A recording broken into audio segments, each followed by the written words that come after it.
Well, here's our old friend Richard Hill in his French residence in the centre of France. He started building a railway for himself in the garden, and this is how he put in the posts. Because his ground was full of roots, he had to build a special platform. The 4 rods are hammered into the ground for about 2 feet.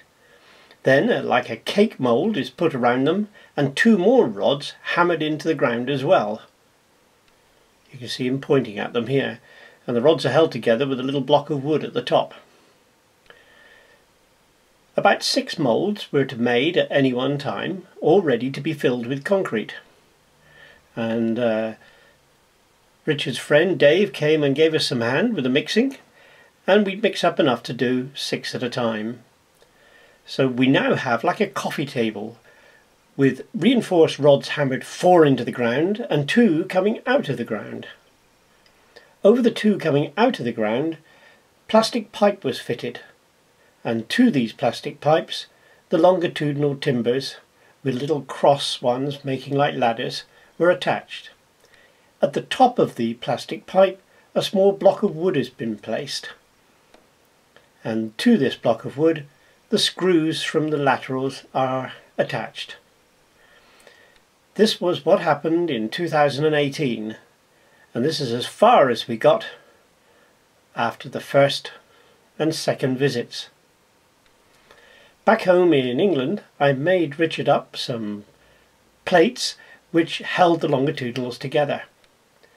As an example of what he wanted to do, we decided we'd make a short section up, and he is using battens rather than plywood, as plywood in France is of very poor quality. The battens, of course, are favoured by many people. The battens are screwed to the longitudinals, and we left enough space so there was lots of clearance between 2 large narrow gauge locos. We're now on the 3rd visit, and a team from East Anglia, that is Mike Newlove, myself and Chris Arundel, came over to France to finish off his layout and get the track on. And this is our story. This is Richard and Jenny's house near Bordeaux in France. They have a lovely big garden, and at the bottom end is where we're putting the railway. Here you can see Chris doing some mass production of how to put the battens onto the longitudinals. That was a multi-piece tool which drilled a pilot hole, a clearance hole and a countersink hole, followed by Mike coming along with the screws and fixing the battens into place. My job was to create roofing felt so that we could cover the battens and make them look more, well, railway-like. We got old Stanley knife, and I made a pattern from cardboard so that the radiuses were exactly right. And piece by piece I'm laying them on the battens as Mike and Chris worked. Now here is what Richard did in the long winter nights in France. He made a full-size plan of what he wanted his station area to look like. After marking where the tracks needed to come in, Richard and I traced with a Dremel where the 2 tracks would run from the curves onto the straights at the station. To do this we employed a long metal steel tape fixed to a nail in the centre of a barrel. And you can see here the radius coming off the straight and onto the curves.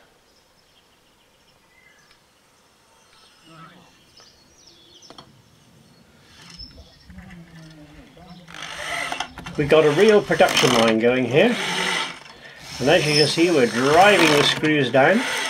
We had to constantly send Richard away to the hardware store to get more screws. Time for lunch, says Jenny.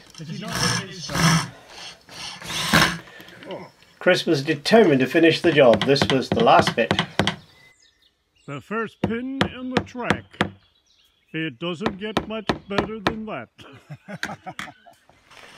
Who'd have believed it? One piece of track down and the skies opened up. Didn't last for long though, and we were able to get on with the work. We formed teams with different people doing different jobs again. We used a jig spaced off from the edge to set where the track had to go.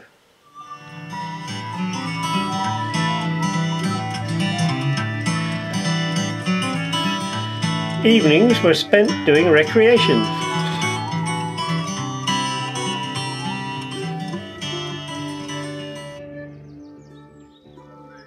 Would you believe it? It's Sunday morning and there's a frost on the line.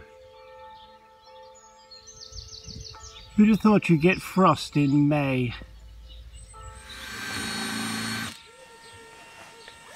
It soon warmed up, and Mike and I formed a really good team, fixing the edge trim in timber all the way around the track on both the straight and the curved sections.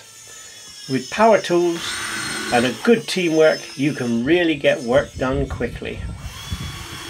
It doesn't get much better than that.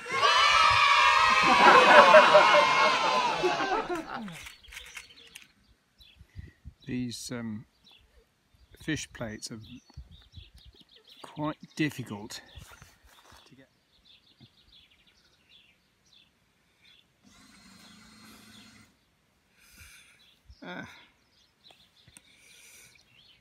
The job would have been quicker. We'll make sure all the sleepers are close together, and then we have to get this fish plate, persuade it to go onto the end of here.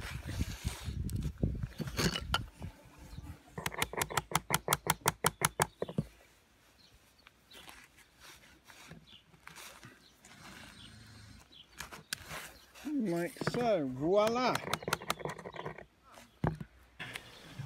As Chris worked at one end of the track, Richard and Dave worked at the other end. But of course the final piece of the track was left to Richard to secure into place. Okay.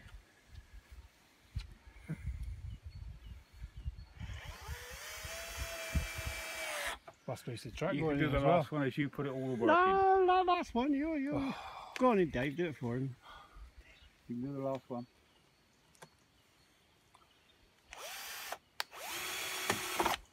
Lovely. Job done. Thank you, Peter. Okay. Your baseboards are now complete. Thank you, Peter. Call in the East Anglian team to lay your track. Thank you.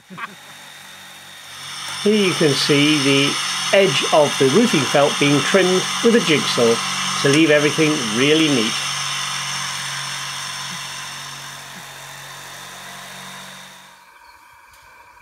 And now on the third afternoon we were able to do the very first run around the track. And Richard's firing up his Darjeeling here. The first train on the Luxor Light Railway.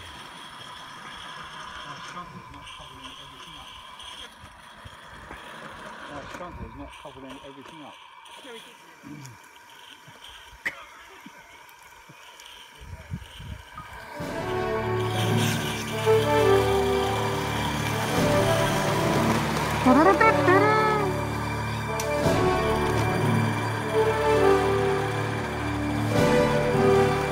This is the first circumnavigation of the track.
Congratulations, Mr. Hill.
Ron Pointer's wagon. It's kind of nice.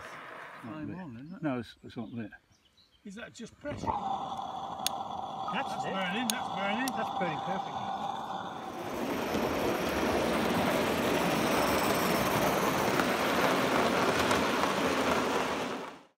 End of the third day's work. A double loop of track in